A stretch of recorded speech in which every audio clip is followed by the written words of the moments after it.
Prešlo leto, prešla zima, vravialci bude doba iná. Nemenilo sa nič, pribudala práca, zišiel by sa veru, zišiel by sa radca. 16. je novembra o 6. ráno, prichádza na svet jedno malé bábo. Damianko malý do sveta sa rodí, práve v tejto chvíli sa to veľmi hodí.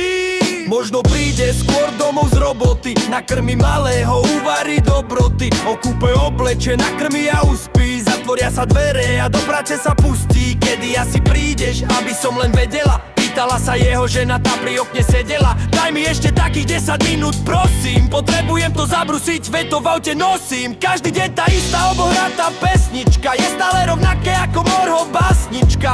Hoj Morho, detvo môjrodu, stokrát mou rukou siahne na tvoju slobodu. Jeho sloboda bola stratená, stále iba pracovala, točil vretená. Pomaly sa stával svojím otrokom, život išiel do stratená, všetko išlo bokom. Nevolal mame, nevolal domov, rodina ho videla raz za 100 rokov. Behal, jazdil, meral ako pán, kým sa nezjavil exekútor menom Ján. Vtedy nastal v živote jeden veľký zlom, ako rýchlo rástol, musel z kola von. Prišli rýchle rozhodnutia, ani špatné správy, neostávalo mu nič iné, len zavrieť všetky krámy. Dohadoval, prosil, vybavoval love, nenašiel pochopenie u nikoho more. Sadol si doma na malú stoličku, čo ja budem robiť, pomôž mi Božičku.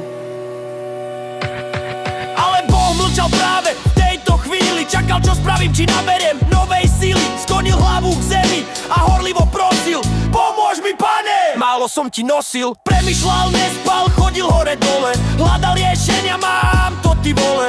Nie je všetko o tom za peniazmi sa hnať, musíš správnych ľudí a rodinu pri sebe mať. Dostal som od života 2-3 po papuli, musel som však začať úplne od nuly.